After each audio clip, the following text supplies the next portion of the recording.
عباده الذين اصطفى خصوصا على أفضلهم وخاتم النبيين محمد الأمين وعلى آله وصحبه أجمعين وبعد. We begin with Allah's blessed name. We praise Him and we glorify Him as He ought to be praised and glorified. And we pray for peace and for blessings on all His noble messengers, and in particular on the last of them all, the blessed Prophet Muhammad sallallahu ta'ala alayhi wasallam. Brothers and sisters in Islam, here at Masjid Darul Ehsan in Subang Jaya in Kuala Lumpur. Assalamu alaikum wa rahmatullahi wa barakatuh. Our topic tonight is a fascinating one that will arouse and arrest attention, one that is very pertinent for the time in which we now live. It is Imam Mahdi and the end time. Let us begin with that hadith with which you are all familiar. You know which one? The 10 major signs of the last day. And if you have not memorized it as yet, I suggest that you memorize it before you leave the masjid tonight. The companions of the Prophet alayhi salatu wasalam were sitting talking amongst themselves when the Messenger of Allah sallallahu ta'ala alayhi wasallam came and asked, "What are you talking about?" And they said, "O Messenger of Allah, we are talking about the subject of the alamatus sa'ah, the signs of the last day, of the end time." And then he said, as only a prophet could say, the last day would not come until, and then he mentioned 10 signs. These have come to be known as the major signs. I don't know who coined that term, but there are many, many others beside these 10. For example, when next you go to KLCC, you'll see some of these. He said that the naked, barefooted shepherds, they don't like this language at all. The naked, barefooted shepherds will be competing with each other in the construction of tall buildings. In other words, an age will come when men will measure progress not by how faithful you are to Allah and His Messenger, not whether you are following Muhammad alayhi salatu wasalam or following Dajjal. No, they will measure progress by how tall a building we can build. Let those who have eyes open their eyes and see, and those who have hearts use their hearts to understand. He said that women would be dressed and would yet be naked. And so next time you go out and you see them like that, your heart should shiver with fear. How did he know it? 1400 years ago in the desert, a man who never traveled the world, how did he know that an age will come when women will abandon the hijab? How did he know that women would be dressed and yet be naked? And there are so many more. But tonight we return to those 10 which are known as the major signs. Number 1, and they have not been given in the chronological sequence in which they will occur. No. Number one, Dajjal, the false Messiah, Al-Masih al-Dajjal. Number two, Gog and Magog, and I have just written a book on Gog and Magog. It's the last book I wrote, an Islamic view of Gog and Magog in the modern world, and I want someone, tonight I'm asking you, to translate this to Bahasa. Come on, somebody. Number three, the return of the son of Mary, Ibn Maryam. And so when that fellow in a place called Qadian in India declared that he was the fulfillment of this prophecy of the return of the son of Mary, the true Messiah. You know which one I'm talking about? A man named Mirza Ghulam Ahmad, founder of the Ahmadiyya movement, with which Washington is so much in love, and London is so much in love, and Jerusalem is so much in love today. When he declared that he is the fulfillment of that prophecy of the return of the son of Mary, we say to him, and I don't know why he runs away when we ask the question, how come you are the son of a Punjabi woman?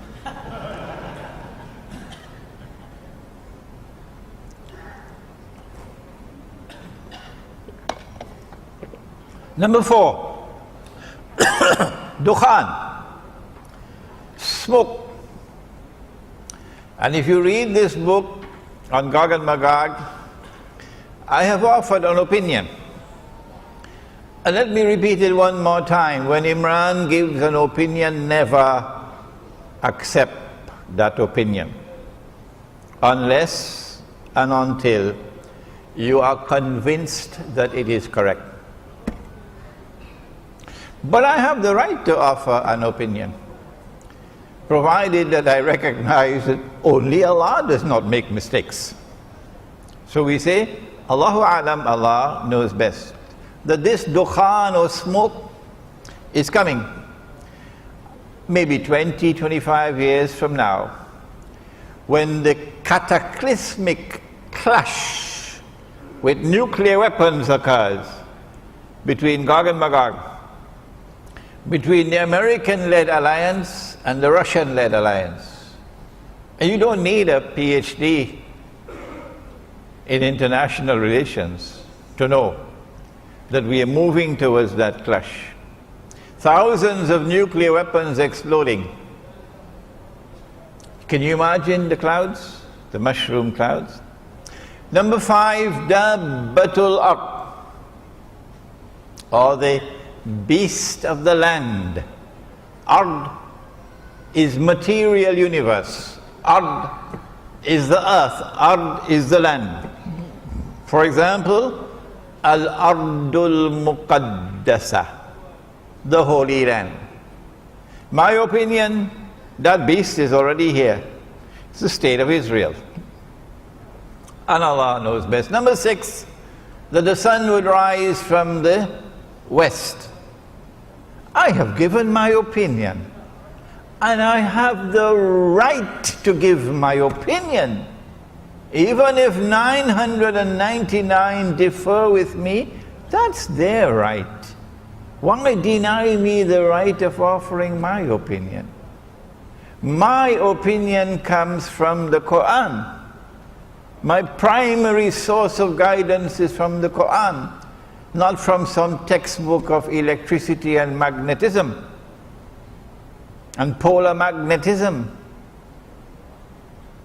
The Quran tells me that the sun rises from the east, and I gather that in Malaysia it also rises in the east.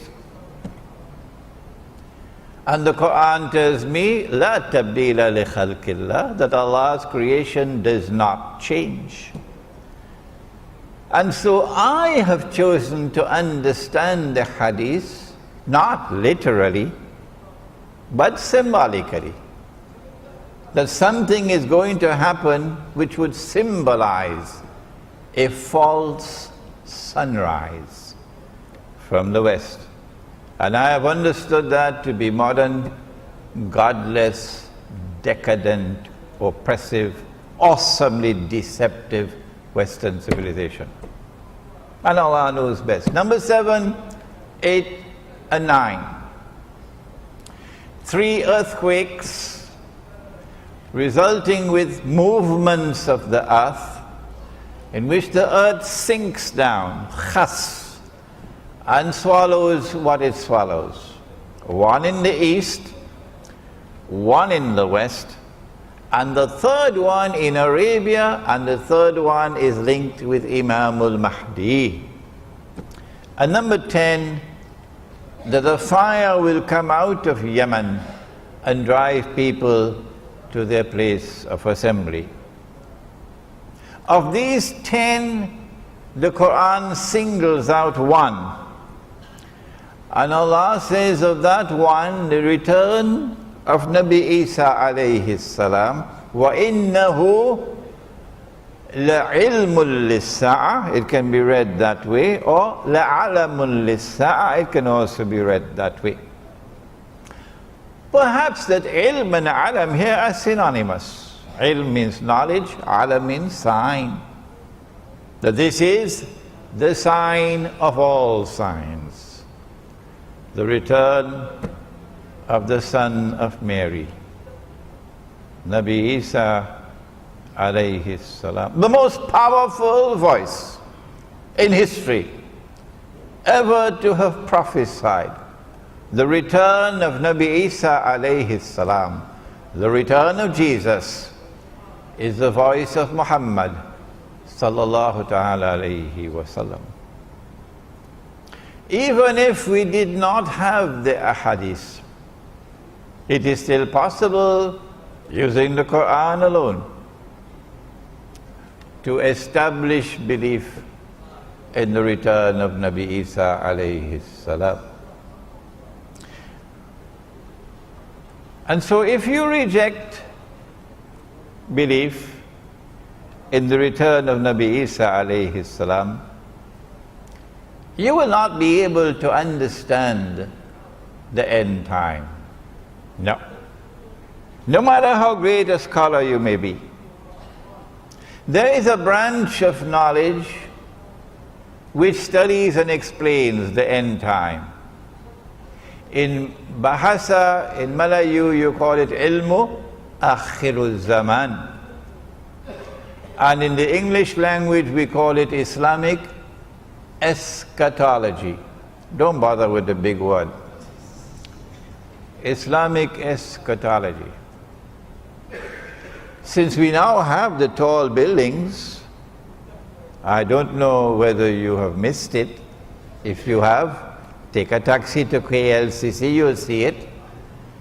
The evidence is there as plain as daylight that we're now living in the end times.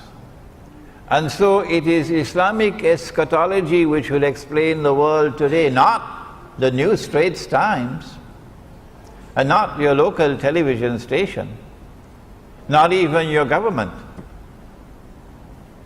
It is Islamic eschatology which will explain the world today. And at the heart of Islamic eschatology, or ilmu akhirul zaman, is the return of Nabi Isa alayhi salam. Let me repeat that if you reject belief in the return of Nabi Isa alayhi salam, you can't guide Muslims in this age. No. Because you cannot yourself understand the reality of the world in the end time. We now turn to a hadith in Sahih Bukhari.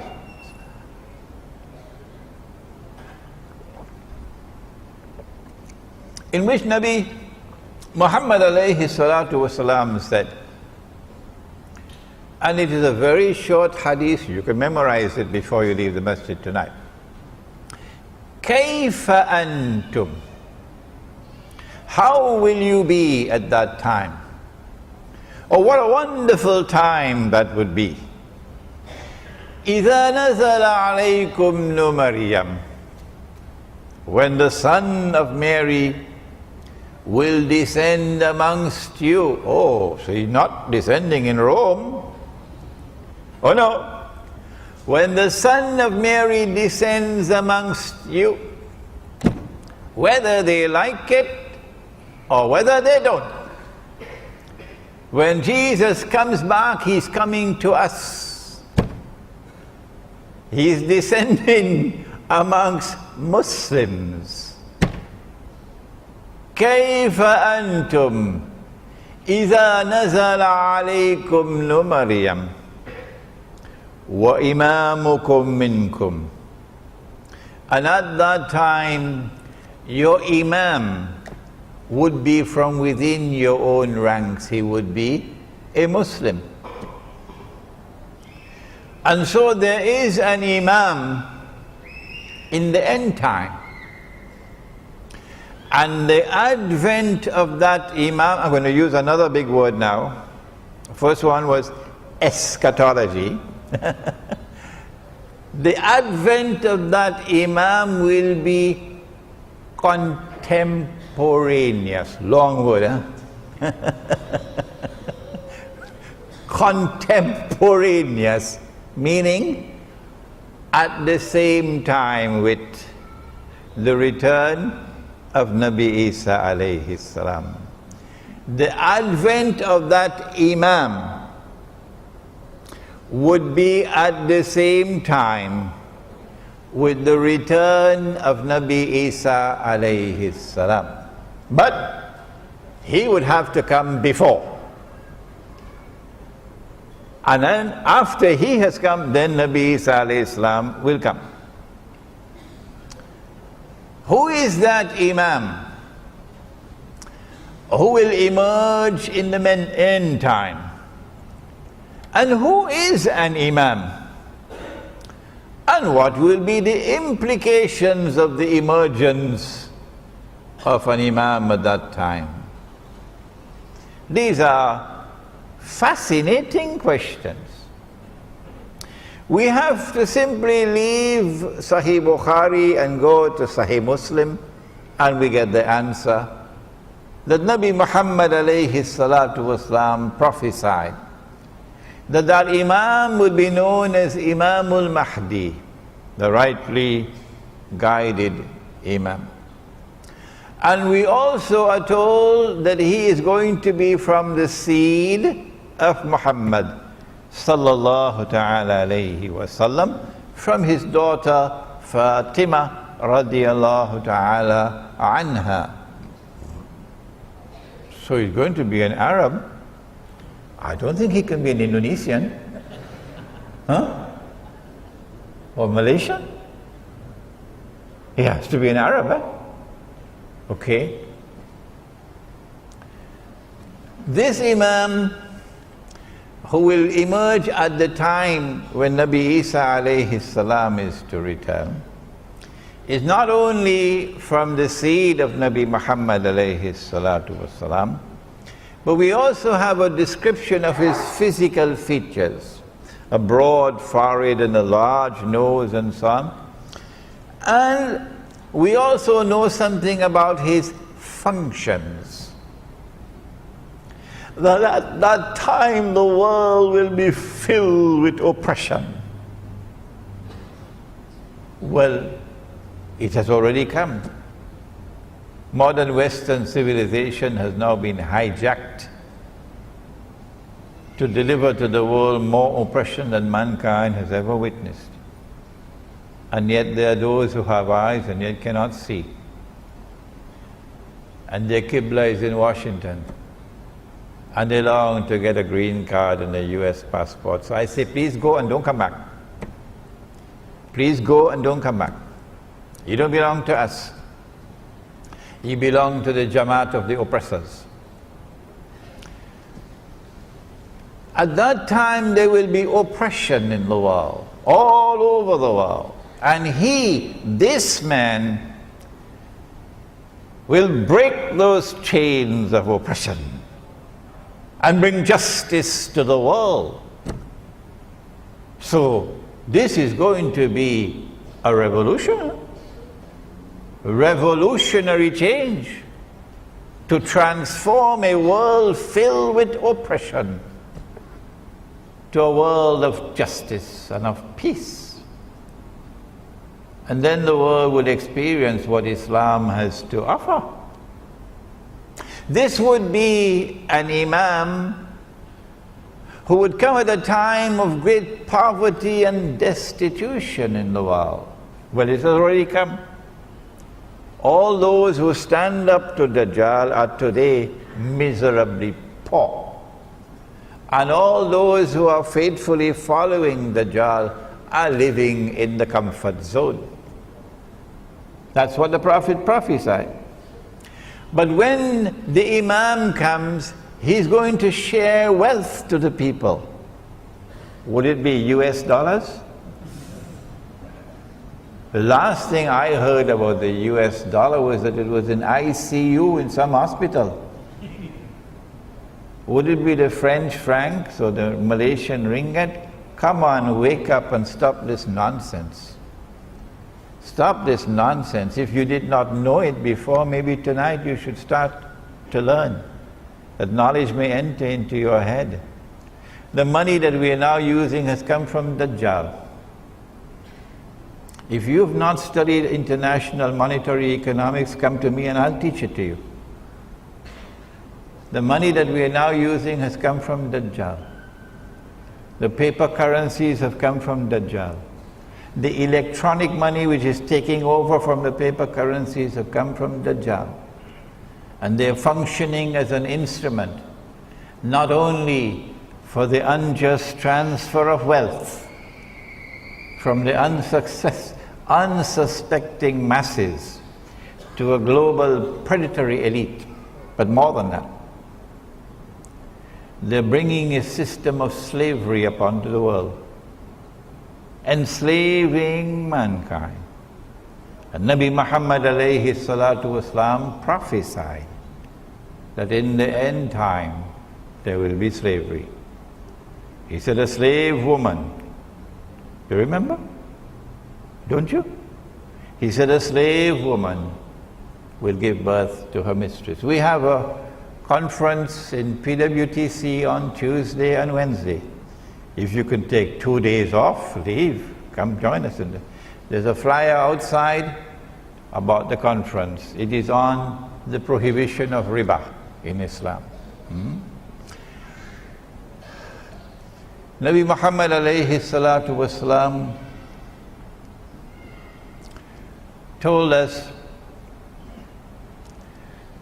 that Imam is going to share wealth. Which kind of money? Oh, you know it. I don't have to tell you. It's the money which is in the Quran. When last did you open the Quran and look in the Quran to see whether there's money in the Quran? Huh? Is the dinar in the Quran? Yes, it is. Is the dirham in the Quran? Yes, it is. That's bad news for some of you who have neglected the Quran. And so he's going to share dinar and dirham, money that Allah ordained to be used as money. And if we had been using that money, Indonesia would not be miserably poor today. And Egypt would not be miserably poor today. And Bangladesh and Pakistan and Afghanistan would not be miserably poor today. And Africa would not be miserably poor today.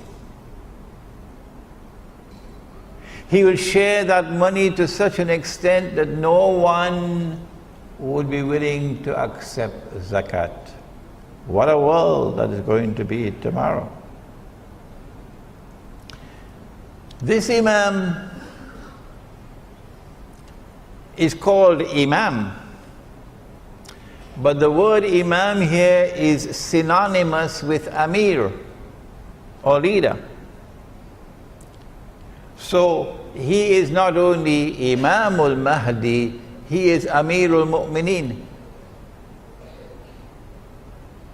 the leader of the believers. So would he be the head of the Egyptian Muslims alone? And you have another one for the Malay? Another one for the Indonesians? Huh? Or is he going to be the leader of all Muslims? Come on, answer me today. Answer me today. You know, he prophesied about the end time, that knowledge will disappear. Knowledge will disappear. And here's the evidence. That when that Imam comes, he is going to be Amirul Mu'mineen. So then what are you going to do with your Egyptian citizenship and your Egyptian passport? I don't want to go further than that. What are you going to do with your constitution of Egypt and your Syrian constitution, your pledge of loyalty to this state? Huh? What are you going to do? I know what we are going to do. We never gave up in our heart. We never gave up in our hearts loyalty to the Imam and to the Amir. No, we never gave it up, because we never accepted the substitute. And we will never accept the substitute. He's also known not only as Imam, not only as Amirul Mu'mineen, but also as Khalifa. Khalifa. And this brings us to our difference of opinion with the Shia. We hold the view that the Shia are Muslims. Oh yes. And we gave evidence to support that. There is no fatwa which has achieved ijma'. No. Because the Shia have performed the Hajj continuously to this day. No one has stopped them. And so the ijma' of the ummah is that the Shia are Muslims. And if they are Muslims, then you have to relate to them as brothers. Ruhama'u baynahum. And if you differ with them, you must differ in a way which is constructive and not destructive. We say that the first Amir, the first Imam, the first Khalifa was Abu Bakr Siddiq radiallahu ta'ala anhu. And then after him was Umar Farooq radiallahu ta'ala anhu. And after him was Uthman Ghani radiallahu ta'ala anhu.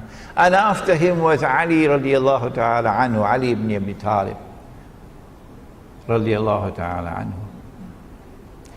And we have said, and we have not spoken with hostility and bitterness and enmity. We have spoken with sadness in our hearts. That if you declare of Abu Bakr Siddiq radiallahu ta'ala anhu that he was a usurper who stole somebody else's position, we say that you are misguided. If you're annoyed with us, what can we do? But facts are facts. And we say that if you say that Umar radiallahu ta'ala anhu was also a usurper, we say that's double misguidance. And if you compound that by saying that Uthman Ghani radiallahu ta'ala anhu was also misguided, we say, come on, it's time to wake up from your sleep. And we are not speaking these words with bitterness and with anger and with hostility. We're speaking these words with sadness. And it's because we call them the khulafa that we say that the Imam who is to come will also be Khalifa. What is the implication now? of Allah subhanahu wa ta'ala sending to us a Khalifa and saying to him that he will be from within your own ranks. كيف أنتم إذا نزل عليكم مريم وإمامكم منكم, and your Imam will now be from within your own ranks. Very clearly to me, this hadith is anticipating a time will come when we will no longer have Khilafah. No. That we will be ruled by those who are not Muslims. There is no authentic Islamic rule anywhere in the world today, because those who rule us are not Muslims. Where is the evidence? When last did you take up the Charter of the United Nations Organization? And if you are in Iran and you listen to this lecture, I'm talking to you. I'm talking to you. Take up the Charter of the United Nations Organization and open it and read, I believe it is 24 and 25. But I can be mistaken. I've been traveling for 5 months now, so I can make mistakes. It could be 24 and 25 or 25 and 26. Where the Charter of the United Nations says, in effect, that in all matters pertaining to international peace and security, Allah is not Al-Akbar. No.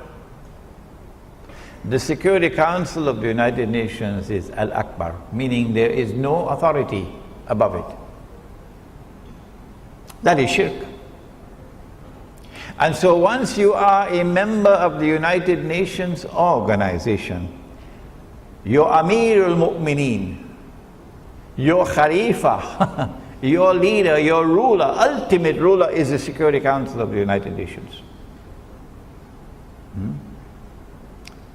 And so you can call yourself an Islamic Republic, like Pakistan used to do before it became an American Republic. And I don't say this to ridicule the Pakistani people, because I studied in Pakistan and my heart beats with the people of Pakistan who are imprisoned in Pakistan because they don't have the freedom to choose their own leader. Their leader is chosen in Washington by the Zionists. And so a time is going to come when we will be ruled by those who are not from within our own ranks. So you had Amir al-Mu'mineen George Bush. But that's not going to last forever. No. When Imam al-Mahdi comes, that's goodbye to the substitute that they gave us for the Khilafah. Dajjal gave us the modern secular state. And the modern secular state has replaced the Khilafah. And all of mankind, illa masha'Allah, have pledged their allegiance to the modern secular state, loyal to the modern secular state and to its constitution. And as a consequence have said goodbye to Allah and to the Khilafah. But you and I have not done that. In our hearts we are faithful to Allah and to His Messenger. And in our hearts we are faithful to Islam's model of a political state, the Khilafah. And in our hearts we long for that day when the Imam will emerge and the Khilafah will be restored. Is it possible for the Khilafah to be restored before the Imam emerges? There is a hadith in Sahih Muslim that a Khalifa will die and there will be disagreement concerning succession. I think you already guessed who it's going to be. There will be disagreement concerning succession. And then a man will emerge out of Medina. Remember Medina, not Jakarta, Medina. And he will hurry to Mecca. And the people of Mecca will come out to him and urge him and try to force him to accept the bay'ah. No, we have problem here. We have heard this word for years and years and years and years. The word bay'ah has been put in something called cold storage. So we got to go to the cold storage now and pull it out. What is this bay'ah? It is the pledge of allegiance which legitimizes the rule of the Khalifa. That is bay'ah, and it is an institution that is located in the Quran and in the Sunnah of Nabi Muhammad alayhi salatu wasalam. When he accepts the bay'ah, at that time he will confirm and proclaim himself to be Imam Mahdi. Now then, I made this comment, and I did not make this comment in any disrespectful way. No, I was merely speaking facts. And if Imran is not allowed to speak facts, what should he talk about? I said that Mecca has never been a Shia city. Is that true or is that false? Tell me. I never said that there are no Shia in Saudi Arabia, and now you come to hit me with a left uppercut for something I never said. Please have some respect for your own intellect and don't quote people wrongly. What I said is that Mecca has never been a Shia city. Is that true or is that false?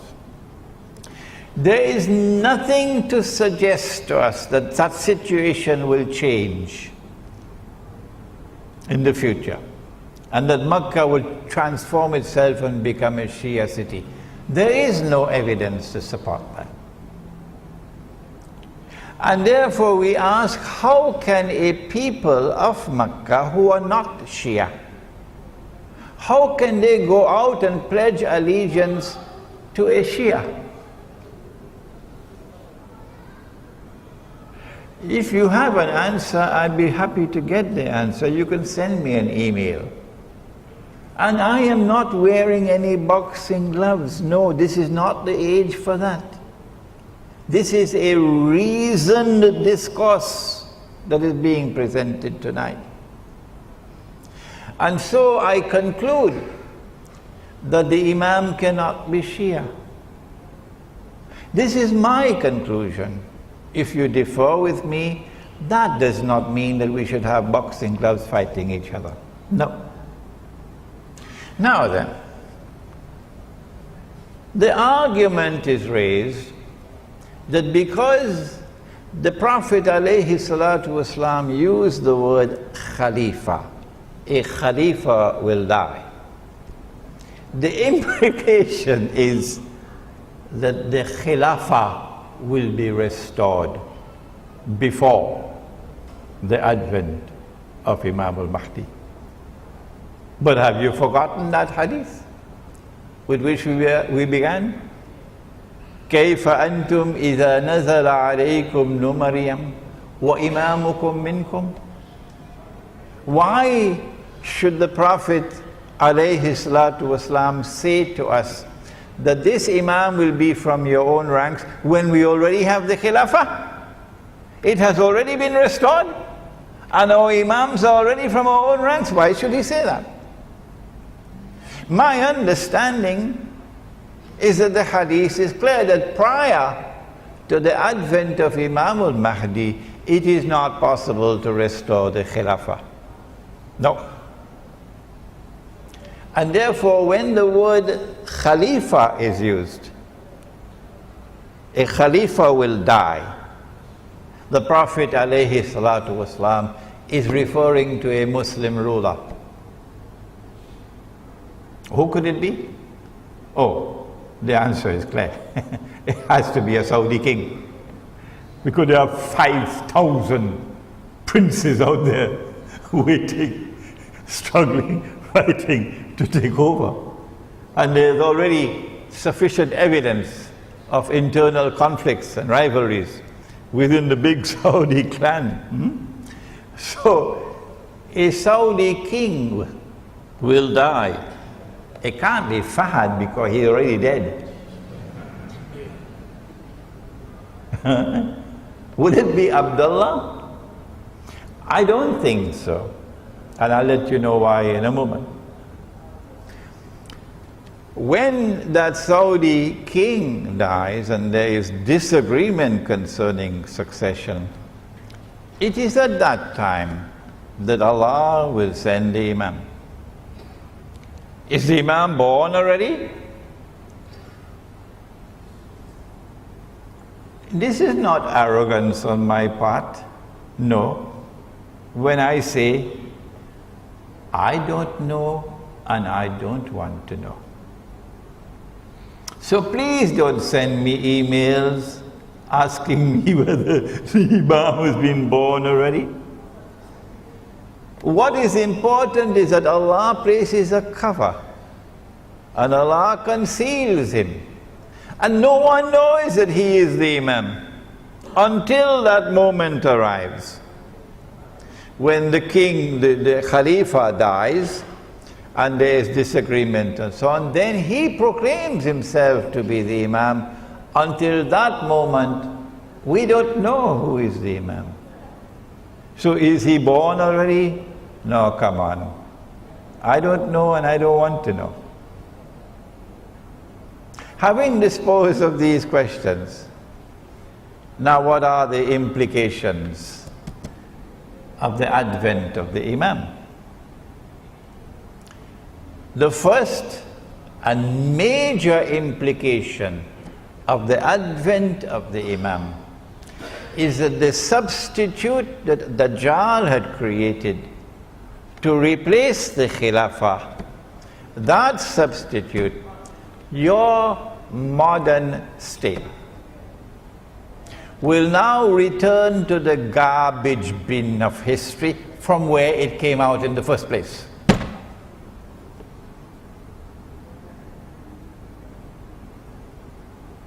Why do I use such harsh language? What is the Khilafah state? The Khilafah state is a state established for the first time by Nabi Dawood alayhi salam in the Holy Land, the holy state of Israel, restored in Medina by Nabi Muhammad alayhi salatu wasalam. The Khilafah state is a state which recognizes Allah subhanahu wa ta'ala as Al-Malik. Al-Malik. They translate Al-Malik as the king, whereas in political terminology it should be translated as a sovereign. So sovereignty in the Khilafah state resides with Allah. The modern secular state which came from Dajjal says no. No. Allah is not Al-Malik. Sovereignty does not reside with Allah. Sovereignty resides with the state. The state is sovereign. The people are sovereign, not the Lord who created them. You don't need a PhD to understand that that is shirk. And that's the one sin that Allah will never forgive. For those of us who just have a few steps left before the grave, it's a wake-up call for us to make tawbah before it's too late. The Khilafah state recognizes Allah's authority as supreme. He is Al-Akbar. The modern secular state says no. The authority of the state is supreme. There is no authority above the state. And the states are all organized under the United Nations organization. And the United Nations organization has as its top the Security Council.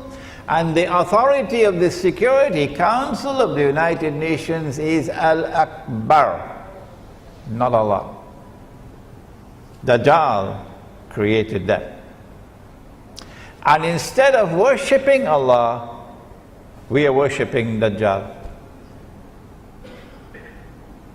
The Khilafah state says that Allah is Al-Hakam, the supreme lawmaker. His law is the supreme law. And when He says haram, no one can make it halal. And when He says halal, no one can make it haram. And in Surah At-Tawbah, there is a verse of the Quran which declares that to be shirk, to legalize and make legal what Allah has made haram. That is shirk. The modern secular state says no, Allah is not Al-Hakam. Parliament is Al-Hakam. Parliament makes the law. And the law that comes from Parliament and the law that comes from the United Nations is the supreme law. The modern secular state says more than that. If I am wrong, would you kindly correct me? The modern secular state says that Allah can make it haram, but we can make it halal. And everything, or almost everything, because we have not reached New York as yet. In New York, they now legalize the marriage of a man with a man. In New York, they have now legalized the marriage of a man with a man, and yet you want this, you want your green card, to become an American citizen, So go and stay there and never come back. Those are your people, not ours. The modern secular state says Allah can make it haram, but we can legalize it. Shall I give you some examples? Would you be interested? Yes. Did you know that Allah prohibited money being lent on interest? Did you know that? Yes. Huh? You know that? And did you know that Allah has declared war? War on the money lender lending money on interest? Did you know that? And did you know that Nabi Muhammad alayhi salatu wasalam has cursed all four and declared that they are all equally guilty? The one who takes riba, the one who gives riba, the one who records the transaction, and the two witnesses? Did you know that he said that riba is constituted of 70 different parts? Hadith of Ibn Majah. That riba is constituted of 70 different parts, and the smallest part of riba is equivalent to a man marrying his own mother. And do you know what the modern secular state has done? Even in Saudi Arabia, all around the world, they've made it halal. Don't believe me? There's something called a bank outside there in Subang Jaya. Go and ask them whether they lend money on interest. Ask them whether it is haram or halal in Malaysia. to lend money and interest. Go and ask them. I can go on and on and on and on. This is a substitute for the Khilafah. But let me say something more. In the Khilafah state, so long as we Muslims have control over territory, that territory is designated Darul Islam. Now look at that. That's another term I have to take out of the cold storage. You better keep the lid open for me. Darul Islam. And in Darul Islam, every Muslim has the right to enter. All that you have to do is to declare La ilaha illallah Muhammadur Rasulullah, and you have the right to enter. You don't need a visa. In Darul Islam, every Muslim has the right to enter. You don't need a visa. So Indonesia is 90-something% Muslim. So I go to Indonesia, I present myself before the immigration officer, I raise my hand, say, La ilaha illallah Muhammadur Rasulullah. Immigration officer looks at me. Where has this fellow come from? He says, where is your visa? Show me your visa. La ilaha illallah Muhammadur Rasulullah can't work here. Are you understanding the situation? In Darul Islam, every Muslim has the right to reside. You don't need a PR, it's called, permanent residence, PR. Huh? Very difficult, eh? PR. No. Once you're a Muslim, you have the right to reside. In Darul Islam, every Muslim has the right to seek his livelihood. You don't need a work permit. I told you, he said, that in the end times, knowledge will disappear. This knowledge has disappeared to such an extent that now some people cannot even digest it. They don't agree with it. No. In Darul Islam, every Muslim has the right to participate in the political process. The political process in Islam is called a shura, on the basis of equality with all other Muslims.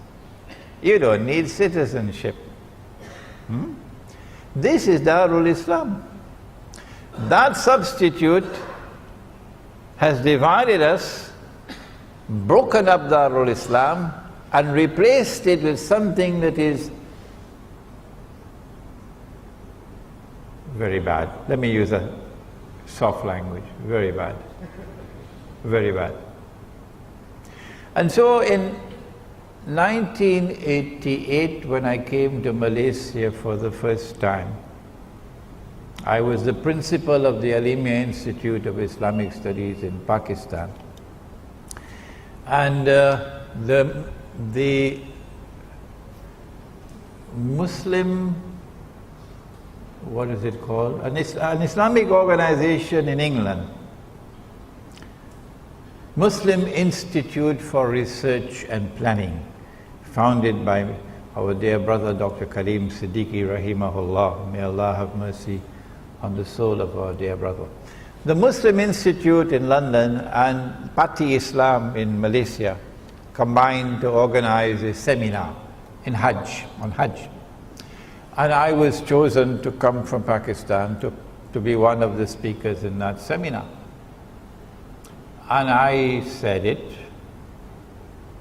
that it is wrong to take the Islamic movement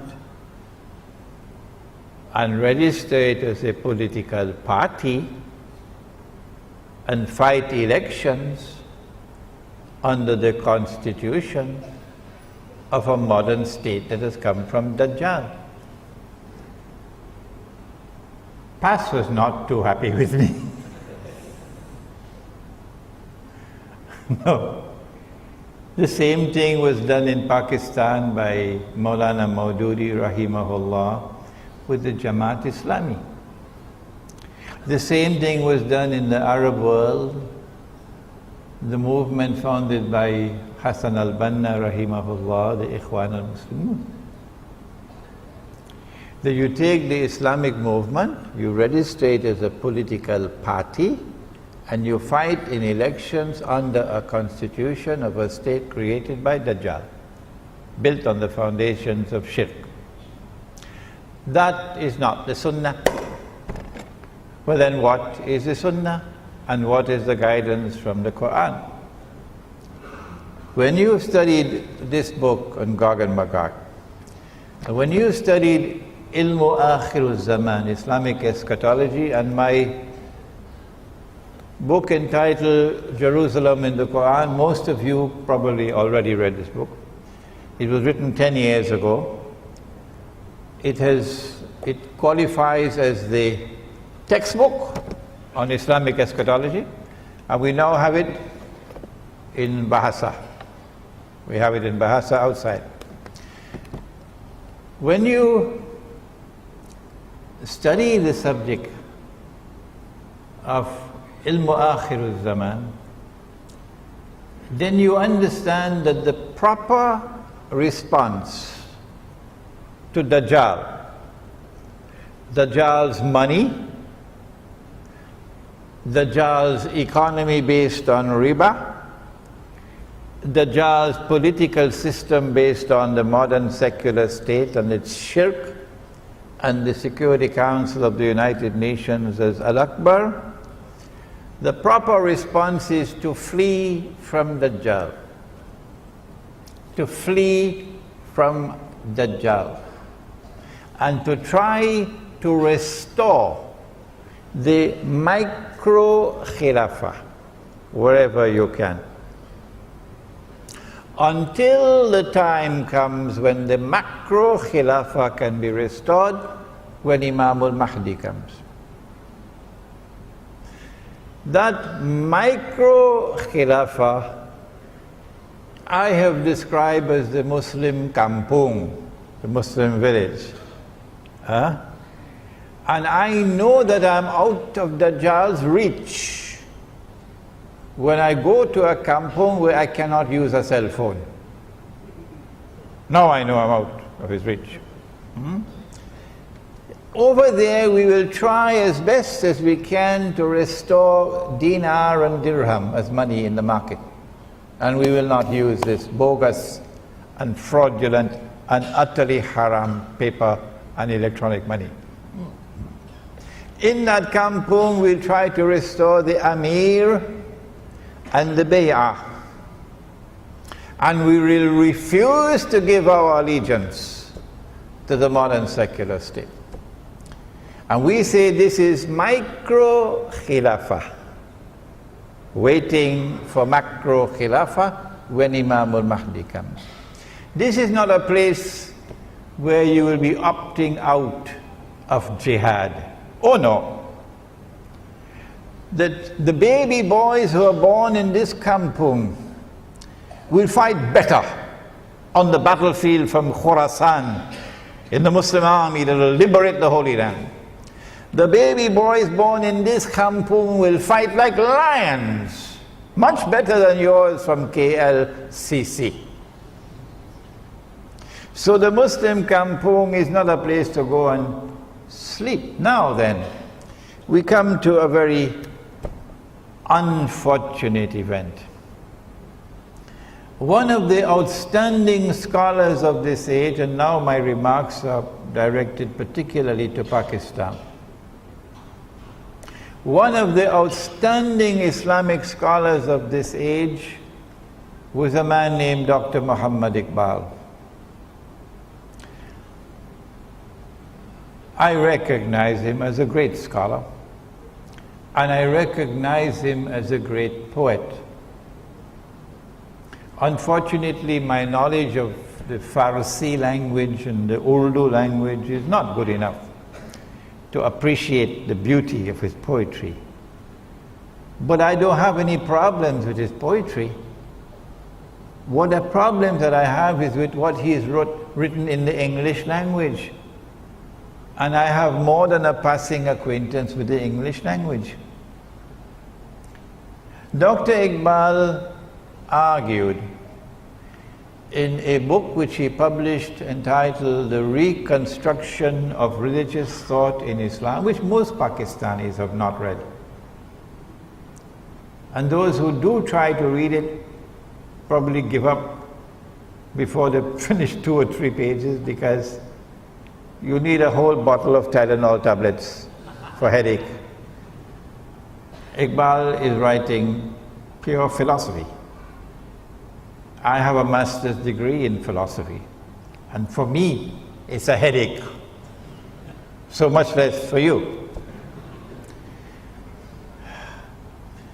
I admire the first 2 chapters a lot, because in the first 2 chapters of that book he takes on Dajjal. You know, the 1 eye and the 2 eyes, the epistemology of the modern West. And Iqbal has delivered the best defense of the epistemology of the Quran that has ever been written. But very few people can understand it. So those first 2 chapters are written in gold. But elsewhere, Iqbal has made this mountain of a mistake in declaring that the modern state, he calls it the Republican state. Actually, it's a secular state. The modern state, he says, can function as a substitute for the Khilafah. That's wrong. And if we say that our teacher made a mistake, we are not disrespecting our teacher. No. He still remains a great scholar. We still respect him.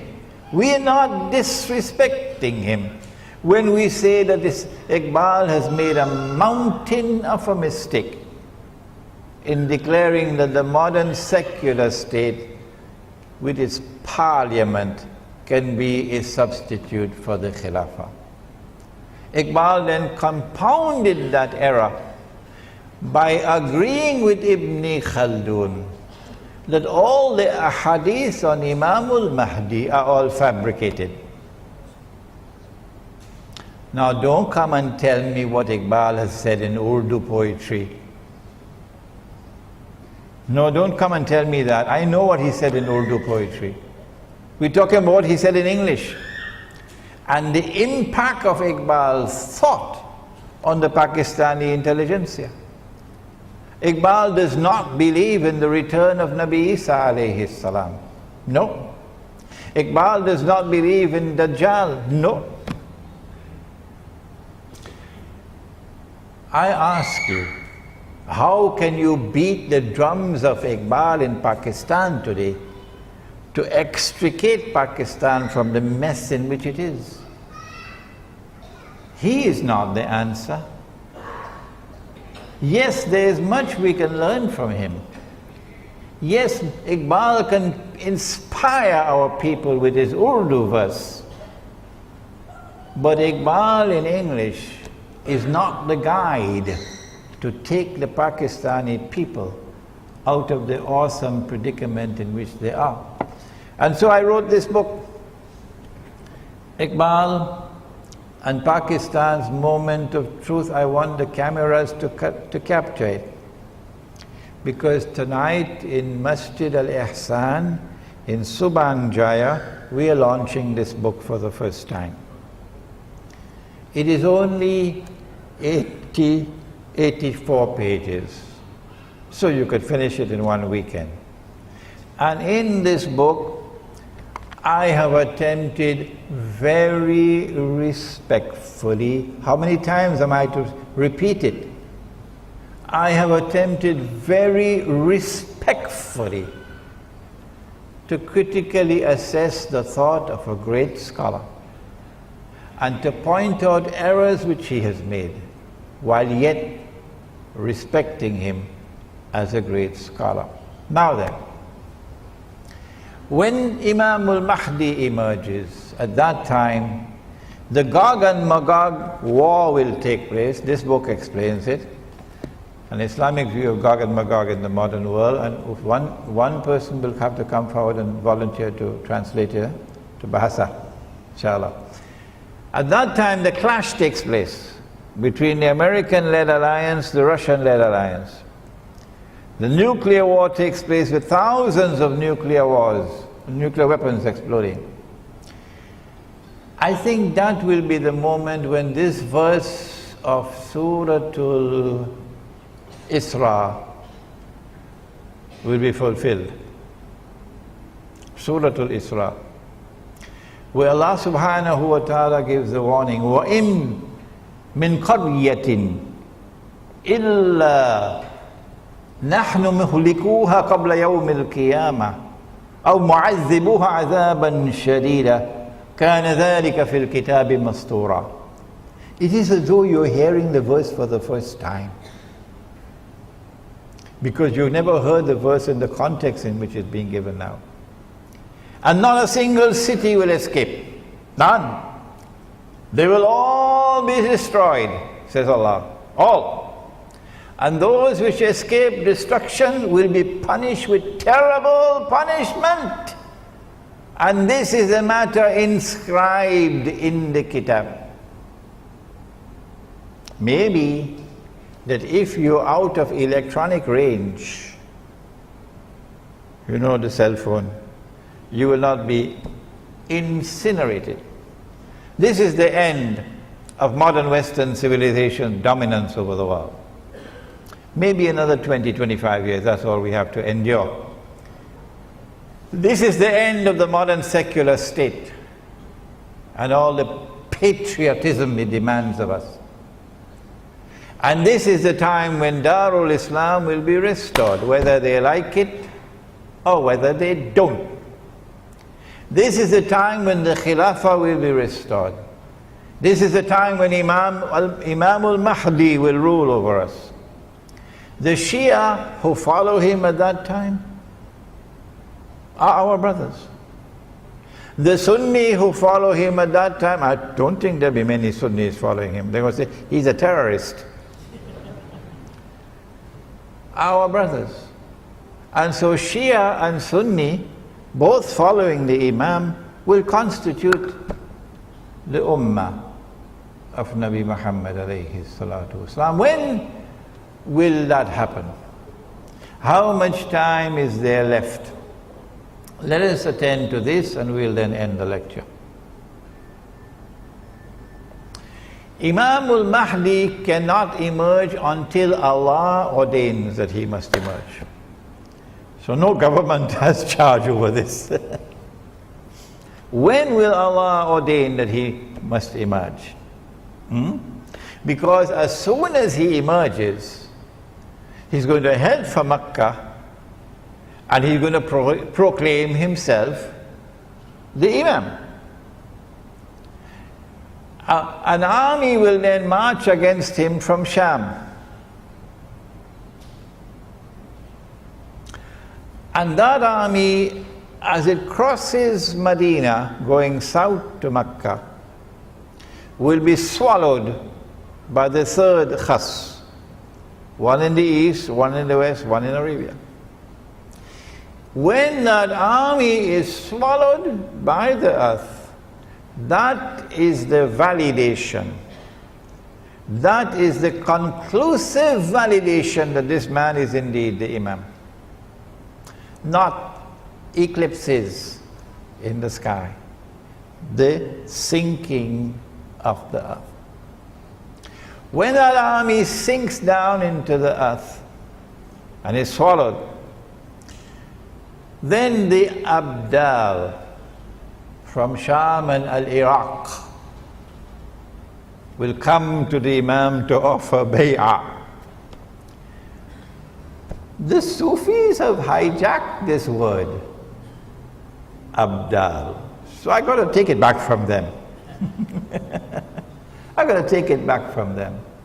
And they say that the Abdal are some mysterious people There are always only 40 of them and so on, and they have the world in their hands and so on.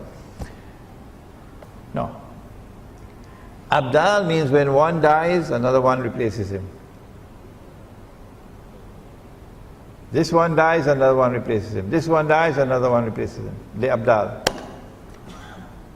So if you're listening, Washington, let us introduce you to the Abdal. When you don't have any more money to buy white people from South Africa to go and fight for you in Iraq and in Afghanistan, you know, white South Africans. When you have no more money to offer bribes of green card and citizenship to get people to go and join the American army, to go and kill Muslims. You're running out of soldiers. I want you to know, Washington, that we will never run out. We will never run out. Because when one dies, another one takes his place.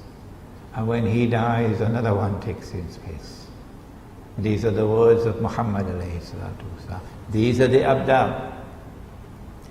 They are the Mujahideen who are waging a just struggle for liberation from oppression and liberation from occupation of the land. They will now come to give the bay'ah to Imam al-Mahdi. Imam will now be attacked from an army of the Quraysh, said the Prophet ﷺ. An army of the Kalb, and he will defeat that army. Would it be a Saudi army? Looks very much like that to me. Looks very much like that to me, but Allah knows best. When he defeats that army, then Jaziratul Arab, another term out of the cold storage. See, good thing we left the door open, eh? Jaziratul Arab, when last did you hear that term? Jaziratul Arab is the Arabian Peninsula. Today it has been hijacked, and there is an obnoxious name called the the Kingdom of Saudi Arabia. Squatting. So there will be no more Kingdom of Saudi Arabia. It is Jaziratul Arab will be restored. And when Jaziratul Arab is liberated, then Darul Islam is restored. This is the implication. Now tell me, would you release Imam al-Mahdi into the world when the Zionists have read all of these ahadith? They know it all.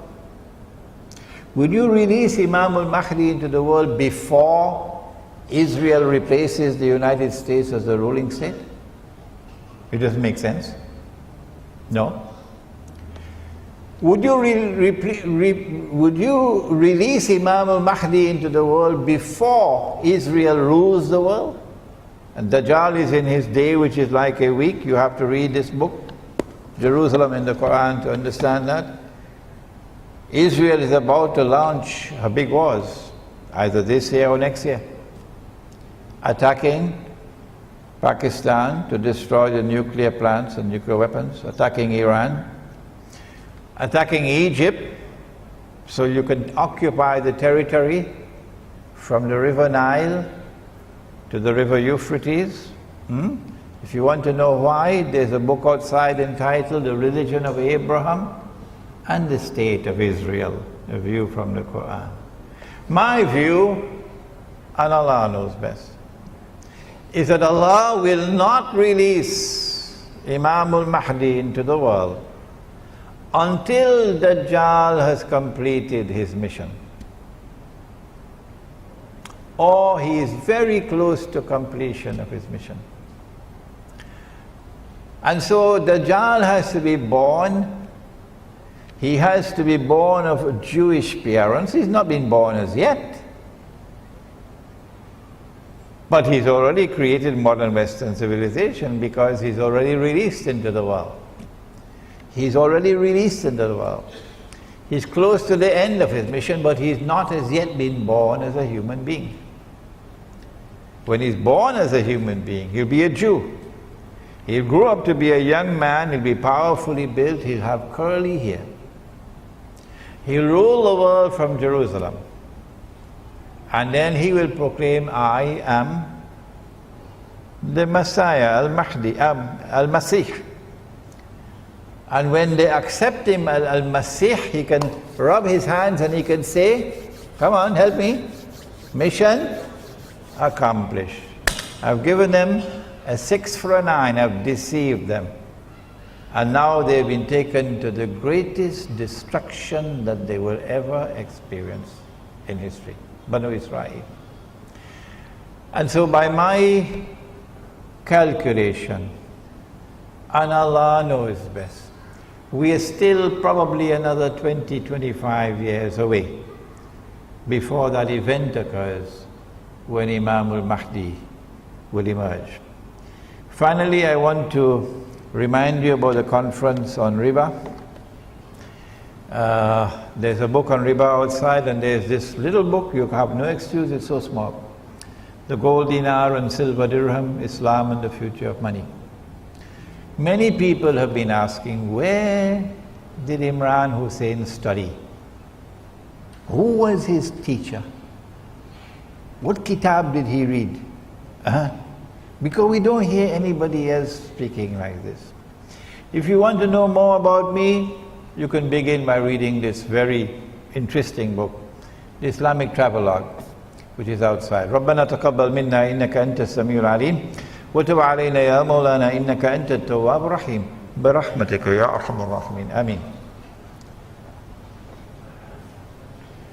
We have some time for questions. Sisters, you can write your questions and send them up. And brothers, yes, go ahead. Wa alaikum salam. In your opinion, how better communicate or give orders to his followers? The question is, in my opinion, how does Dajjal communicate and give orders to his followers? At the very end of the Quran, Allah warns us about الَّذِي يُوَسْوِسُ فِي صُدُورِ النَّاسِ مِنَ الْجِنَّةِ وَالنَّاسِ. It is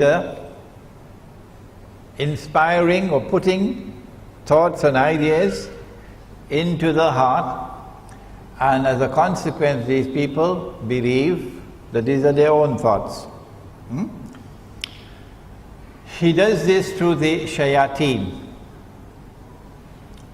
Shayateen, plural of shaitan.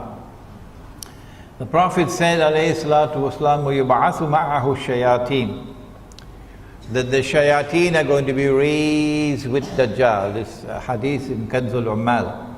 The shayateen are going to be raised with Dajjal. And these shayateen, plural of shaitan, the jinn, these shayateen are going to do something very interesting. يُشَبِّهُونَ بِالْأَمْوَاتِ. They're going to take the form of human beings who died. Your father died 40 years ago. And lo and behold, here is your father standing in front of you. He has the face, the appearance, the shape, everything of your father. He has your father's voice. He has your father's mind. He speaks to you as only your father could speak. يُشَبِّهُونَ بِالْأَمْوَاتِ يَقُولُونَ لِلْحَيِّ, and they will then speak to those who are alive.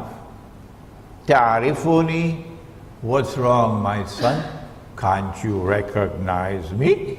أَنَا أَبُوك, I am your father. أَنَا أَخُوك, I am your brother. أَوْ ذُو قَرَابَةٍ مِّنْ, or some close relative. From this hadith we know the link between Dajjal and the shayateen. That's why there's so many of them in Washington. Yeah. Any more questions? Yes. Assalamu alaikum.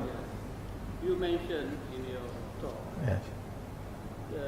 Imam Mahdi and Nabi Isa will be there at the same time. Yes. Almost at the same time. Yeah. One before the other. Yeah. So they live together Yeah. in that time. Yes. My question is, who is going to be the Amir? The Amir is the Imam. He is the... We get some help actually in this matter from information which was sent down before Nabi Muhammad alayhi salatu wasalam. This information was sent to Banu Israel. And I have it here at the back of this book.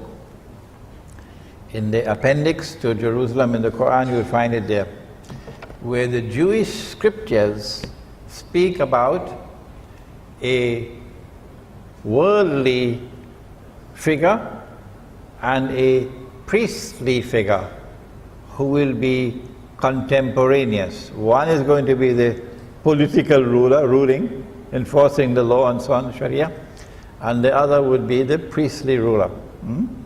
So Al-Masih, Nabi Isa alayhi salam Al-Masih, he is the priestly ruler. And Imam Al-Mahdi is the second one who is the worldly ruler. They knew about this in Medina, the rabbis. So when Nabi Muhammad alayhi salatu wasalam arrived in Medina, they asked him, "Are you the Messiah?" He said, "No."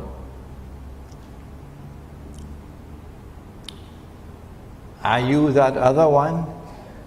The other one meaning the one who will come, who will be the political ruler, the ruler of the world. He said, "No." "Who are you?" "We want to know, who are you?" Because they were expecting a prophet to come who would be, they were thinking, would be the Messiah. So the answer to your question is that Imam al-Mahdi would be Khalifa. Khalifa. And Nabi Isa alayhi salam would be Nabi.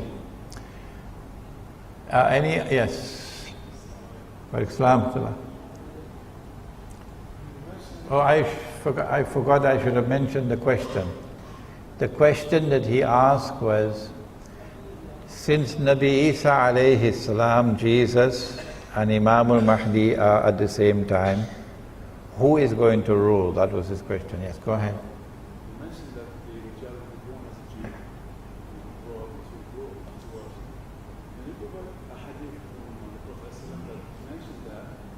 At the same time, how do you explain the story of Tamim al-Dari when he became a Muslim and came to the Prophet and he said that his ship were landing on an island and they met actually with the child? It's 9:25. I'm going to take another 10-15 minutes to answer you.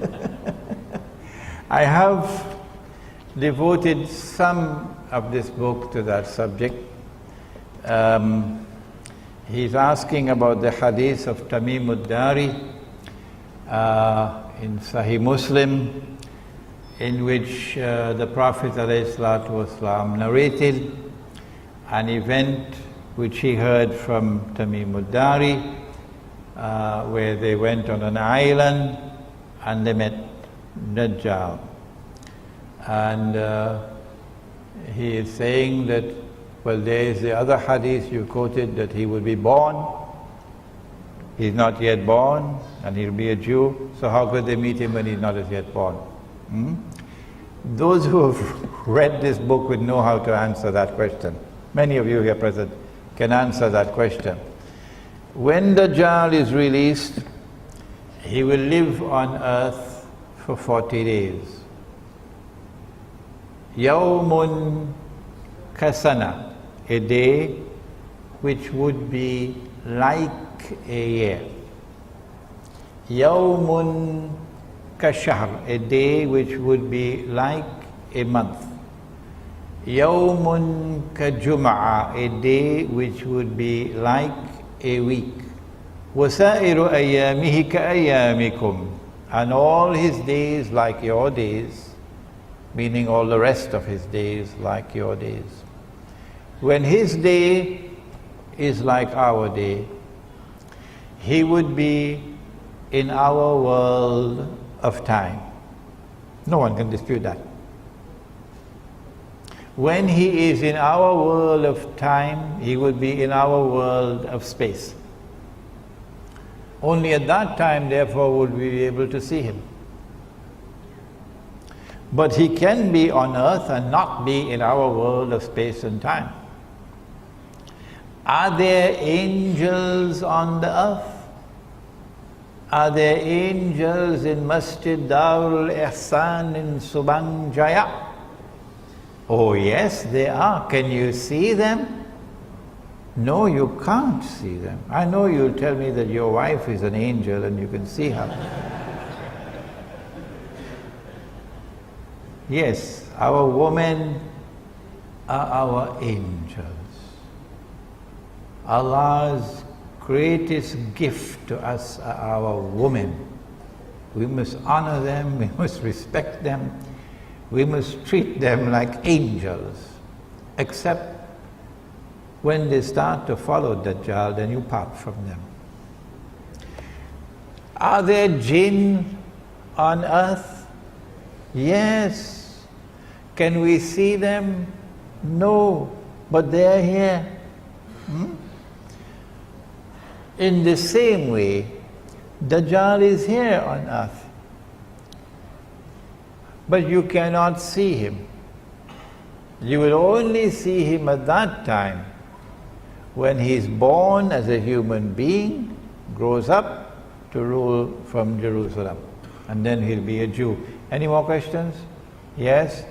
Oh, before Haji Radwan speaks, let us acknowledge, be grateful to him. Haji Radwan from Hotel de Palma in Ampang is the one responsible for organizing tonight's lecture. Yes, Haji. You mentioned about the eventual takeover of United Nations by the Israel. You mentioned about? You mentioned about the eventual takeover of United Nations by the Israel. Uh-huh. Just now. Did you? No, I think that the United Nations is going to die like the US dollar. Whatever. Yeah. I want to get some opinion. How do you interpret the present uprising or Nahda present happening taking place in the Peninsula Arab, and with the incomplete formation of the Israeli statehood with the emergence of the Al-Mahdi? Yeah, this is a very big subject, Haji Radwan. On the one hand, if you go to my website, imranhussain.org, you will see an essay entitled An Islamic Response to the Current Arab Uprisings. And in that response I have commended and I have honored and respected those Arabs in Egypt and elsewhere who have risen up against the oppressor. Islam gives you the right to rise up against oppression. Islam gives you the right to rise up and to demonstrate against oppression. And that is what they did. And in doing that and doing it successfully, they have set a golden example for Pakistan. They've set a golden example for so many other parts of the world of Islam today which are in chains. You can't speak. But I have also mentioned that the uprisings which are now taking place are eventually going to facilitate Israel's big wars. Israel has to wage those wars in order to replace the United States as the next ruling state. But Dajjal does not want to wage war and appear as an aggressor. Dajjal wants that Israel should wage her wars and appear to be, we're only defending ourselves. And this thing that is happening now in Egypt and elsewhere, look where it's heading. The elections are going to take place in Egypt later this year, I believe. And you don't need a PhD to know what Washington wants. Huh? Washington wants Ikhwan al-Muslimun to win elections, of course. That's why Washington is talking to them now. And when they win the elections, the trap is set. What are you going to do about Gaza? You cannot be an Islamic government in Egypt and close the barrier, the crossing. Huh? You have to support your people in Gaza. And so Israel could start crying out, terrorism, terrorism, terrorism from Egypt, and build the foundations for launching an attack. But there's more to it than that as well. Washington will be going down on its knees to beg Egypt, why don't you enforce the Sharia? Imagine that. Washington going down on its knees to beg Egypt.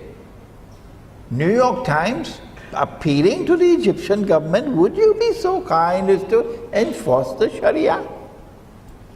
I wonder why.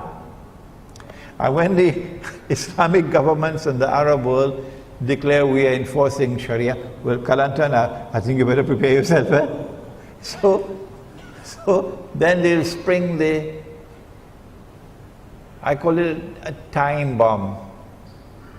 A time bomb is something that is wired to explode at a particular time when they choose to trigger it. So the time bomb will explode in Egypt when an Egyptian family will come before the Sharia court with their 6-year-old daughter. The child is 6 years of age. And this man who wants to marry her is 55. They're probably going to choose a very ugly looking man. And a nice, pretty looking child. And then the Sharia court is going to give jais, yes, permissible. It's permissible in Islam for this marriage to take place. Yeah.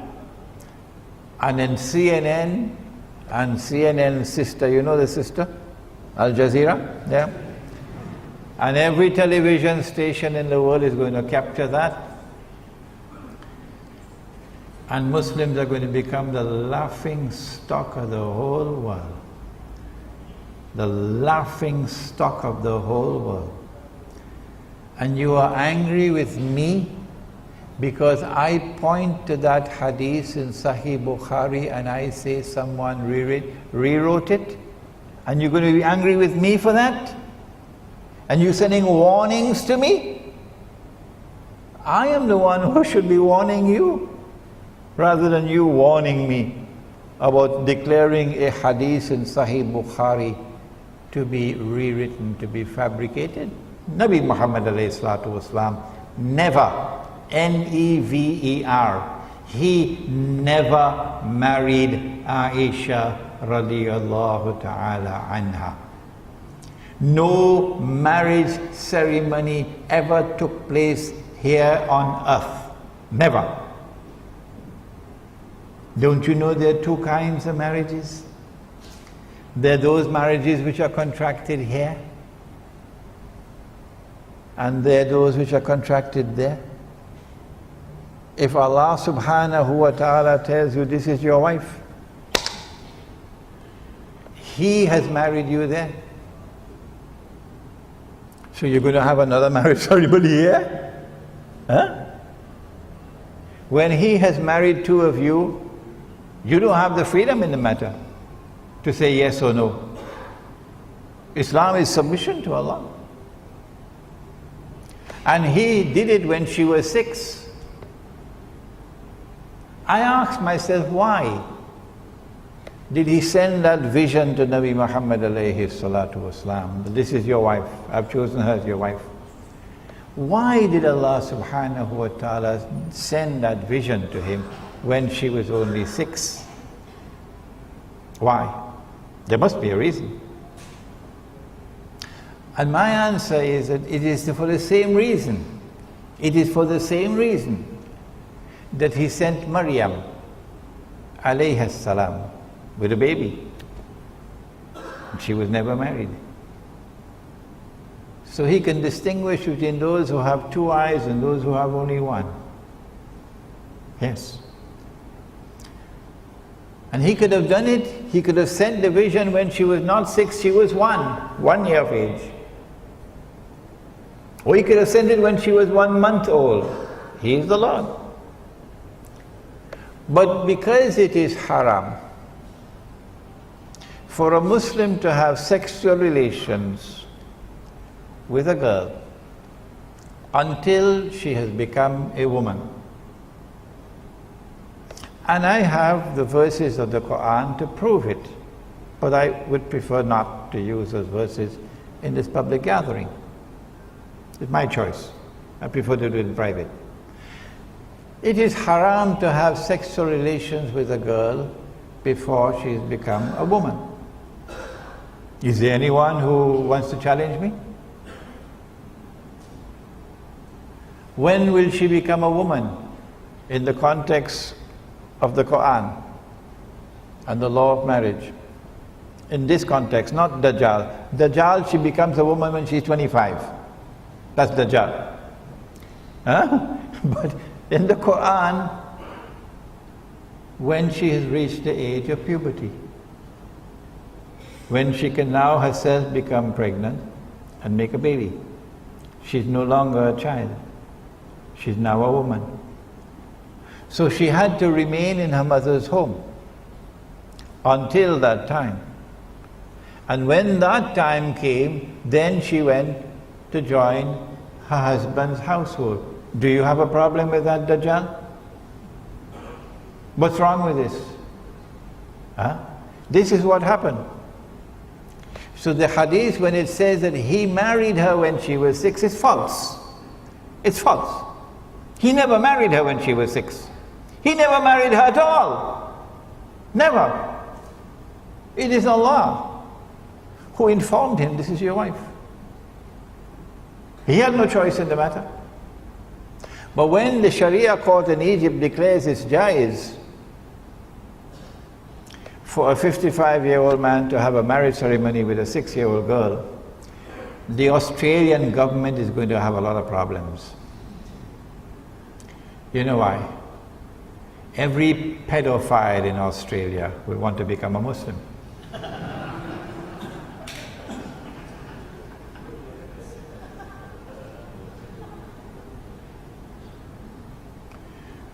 So there are time bombs. This is only one. This is only one. There are other time bombs waiting to explode. And I don't think that Jamiatul Azhar is capable of responding to those time bombs. No. Allah blessed me with a great teacher. Allah blessed me with a great teacher. And that teacher gave me a different method of pursuing knowledge. This is why I'm able to deliver this knowledge to you today. Any more questions? Wa alaikum salam. I have a website which in collaboration with the video arrivals. You have a website in which you are collaborating with the arrivals, yeah? It basically explains as to how the extent of Dajjal since he was colonized 150 years ago. Okay. Your website explains Dajjal and the process of colonization, yeah? In this region? Okay. My question is based on your input, is that we should hijrah. So when do we jihad? That's the question. Yeah. Jihad has already begun. Oh yeah. The armed struggle for liberation from oppression and occupation in Iraq, in Afghanistan, is the jihad which has already comments, we don't need any fatwa declaring jihad. Saudi king gave a fatwa for jihad about 20, 30 years ago. I think they've put it into cold storage now. This jihad cannot be stopped. No one can stop it. And this jihad will continue until the prophecy of Nabi Muhammad ﷺ is fulfilled. That the army will come out of Khurasan, it will be unstoppable until it reaches Jerusalem. When a jihad is in force, Muslims have an obligation to support the jihad. Those who can physically join the jihad should do so. However, it would be a security risk for someone who only speaks French to go to Afghanistan and join the jihad. Not only would he put his own life at risk, but he would put the lives of others at risk because of an incapacity to communicate. You have to be capable of communicating in the language spoken before you can join that jihad. But there are other ways of supporting the jihad. You can do it with your tongue. You can speak out. Of course, you're not going to get a US visa after that. You can support it with your wealth. You have so many ways that you can support the jihad.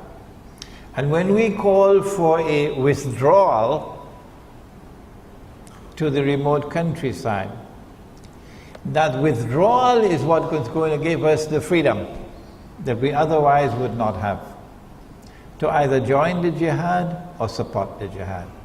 Next question? Yes. How to combat riba? Number one, you have to study the subject. So I hope to see you at PWTC on Tuesday morning. The flyers are outside. They put me on as the first speaker. I'm answering you. There are two forms of riba that must be recognized. One is the lending of money on interest, and the other would be a transaction based on deception which delivers a gain or a profit to which one is not justly entitled.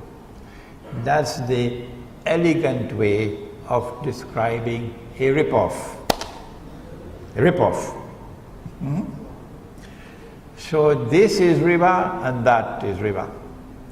The greatest rip-off that has ever occurred in human history is the rip-off of the monetary system that we now have, of bogus and fraudulent and utterly haram paper currencies and the electronic currency which is now taking over from the paper currency.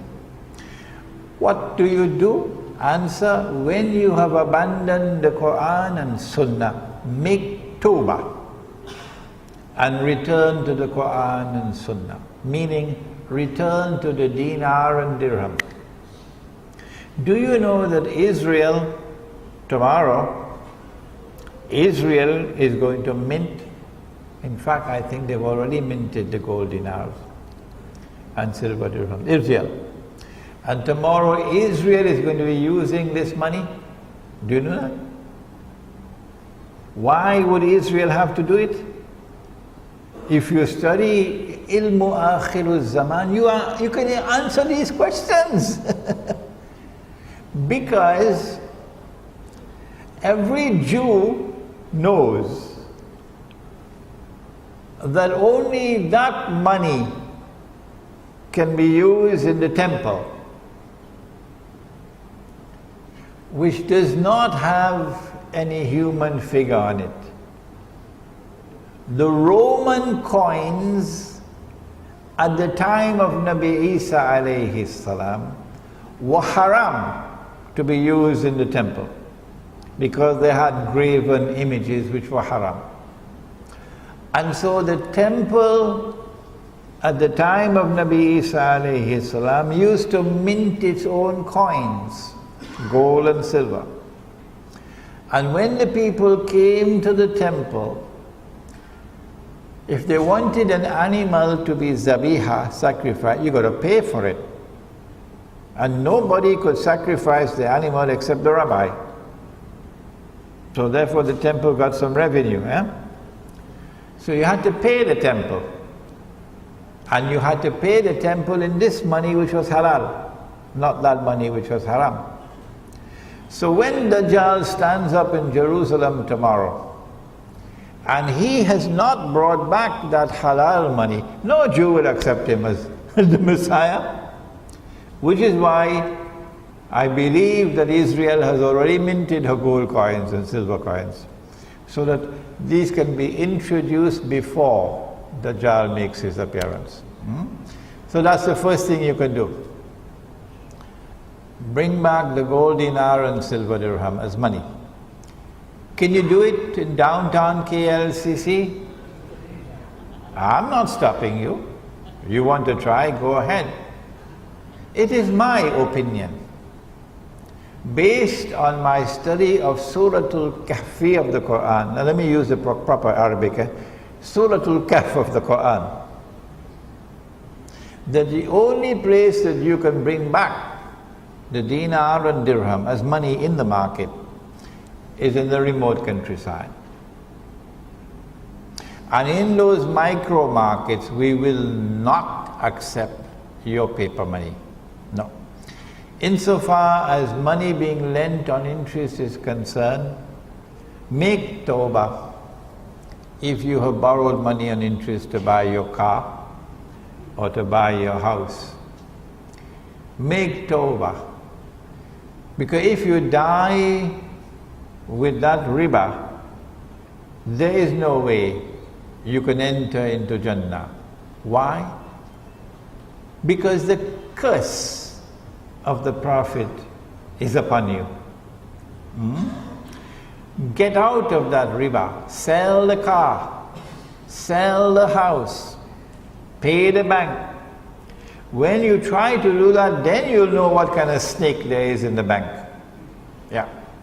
And make tawbah and never again borrow or lend money on interest. Any more questions, or shall we stop now? 1, 2 more and then we finish, okay? 1, 2 and we finish, that's it.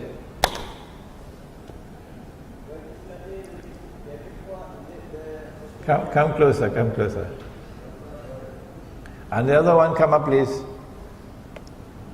Come closer, come closer, come closer, don't be afraid of me. Right.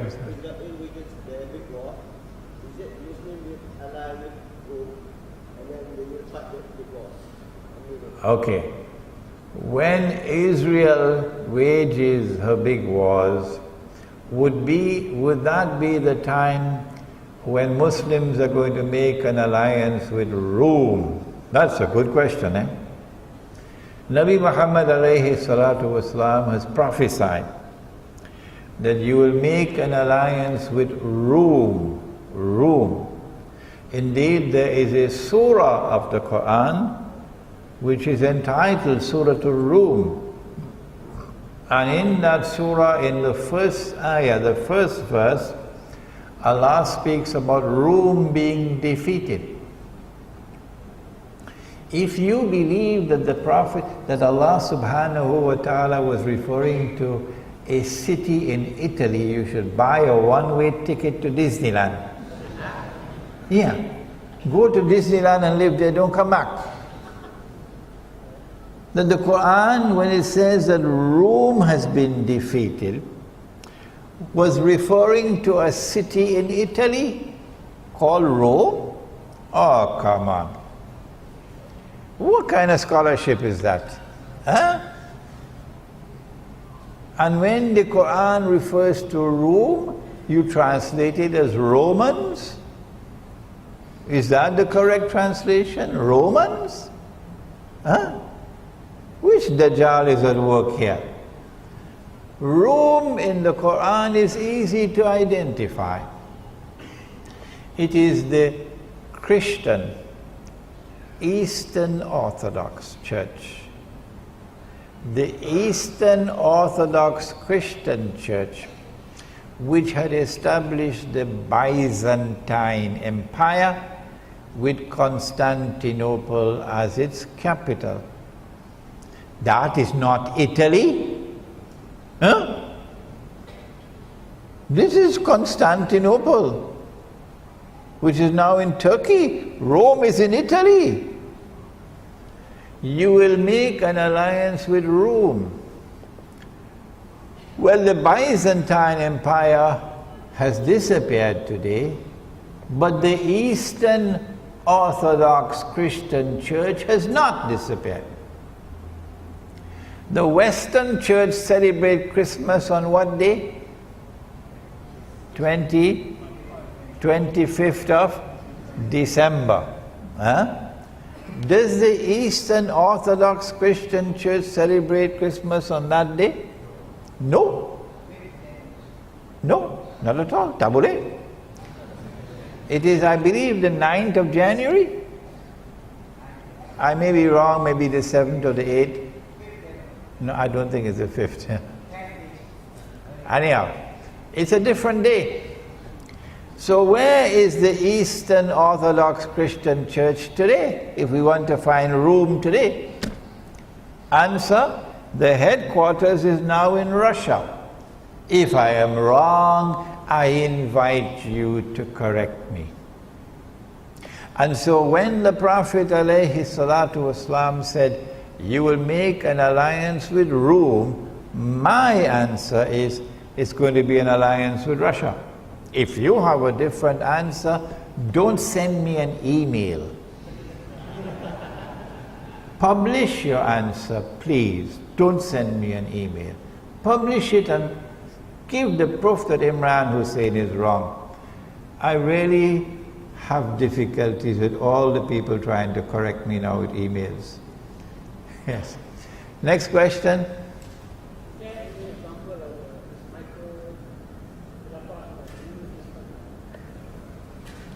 Are there any examples of the micro-Muslim villages? There are lots of villages in the Muslim world. There are lots of kampung in Malaysia. If you don't believe me, wait for Hari Raya and try to drive on the road. Huh? You'll get the evidence. Hari Raya, for those who are listening to the lecture, is Eid al-Fitr, Hari Raya. So what you do is you go to a kampung, go to a village. Don't try to create a new village. No. Go to a village. And in that village, strive and struggle to establish Islam. When the Khilafah was abolished in Istanbul, there was an outstanding Islamic scholar in Turkey. His name was Saeed Nursi, and he was given the title Badi'uz Zaman. Saeed Nursi responded to the abolition of the Khilafah by recognizing that this was the work of Gog and Magog. And Saeed Nursi gave the call for 10,000 Muslim villages in the countryside, because he recognized that you could not save the cities. The Turkish people listened to him. Today the cities of Turkey are eating lahmul khinzir, pork, and drinking wine. And the Turkish armed forces are now allies of Israel and a part of NATO. But the Turkish countryside, because of the foresight of Saeed Nursi, has remained firmly Muslim. Firmly Muslim. And the Prophet said, alayhi salatu wasalam, that you will conquer Constantinople. The word in the hadith is Constantinople. And because of that hadith, they changed the name of the city. Because of that hadith, they changed the name to Istanbul. I believe it was Islambul and then it became Istanbul, so that you will lose sight of this hadith. But Muhammad alayhi salatu wasalam referred to that city as Constantinople, and I don't see why I should not do the same. He said that you are going to conquer Constantinople. And he said, what ni'ma hadha al-jaysh, wa ni'ma hadha al-amir. What a wonderful army that would be. And what a wonderful Amir of that army is going to be. When Nabi Muhammad alayhi salatu wasalam made prophecies and predictions of future events, they nearly always pertain to Akhirul Zaman. And so I have come to the conclusion, and Allah knows best, that this hadith prophesying the conquest of Constantinople is a conquest that will occur in Akhirul Zaman. And the purpose of this conquest is to extricate Constantinople from the control of NATO. NATO's control. When that happens, then the Straits, the Bosphorus, will no longer be under NATO control. Then the Russian Navy, with their nuclear-powered submarines, can now leave the Black Sea, pass through the Bosphorus, and enter the Mediterranean Sea. And when that happens, well, Israel, you better watch out. I think that's all the questions? No more. What is your website? malayuberaja.org. Okay. ربنا تقبل منا إنك أنت السميع العليم وتب علينا يا مولانا إنك أنت التواب الرحيم برحمتك يا أرحم الراحمين. After the salat, those of you who would like me to autograph your books can bring them to me, inshallah. إلهي لست للفردوس أعلى ولا أقوى على نار الجحيم. الله فهب لي توبة واغفر ذنوبي فإنك غافر الذنب العظيم. إلهي لست للفردوس أعلى ولا أقوى على نار الجحيم. الله فهب لي توبة واغفر ذنوبي فإنك غافر الذنب العظيم. Tuhanku, aku tidak layak untuk syurgamu, tetapi aku tidak pula sanggup menanggung siksa nerakamu. Dari itu kurniakanlah ampunan kepadaku, ampunkanlah dosaku. Sesungguhnya Engkaulah pengampun dosa-dosa besar. Tuhanku, aku tidak layak untuk syurgamu, tetapi aku tidak pula sanggup menanggung siksa nerakamu.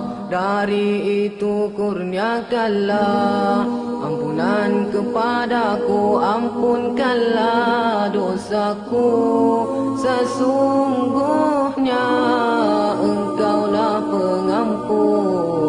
dosa-dosa besar. Ilahi lastu lil firdausi a'la wala aqwa ala naril jahim. Allah fahabli taubatan waghfir dhunubi fa in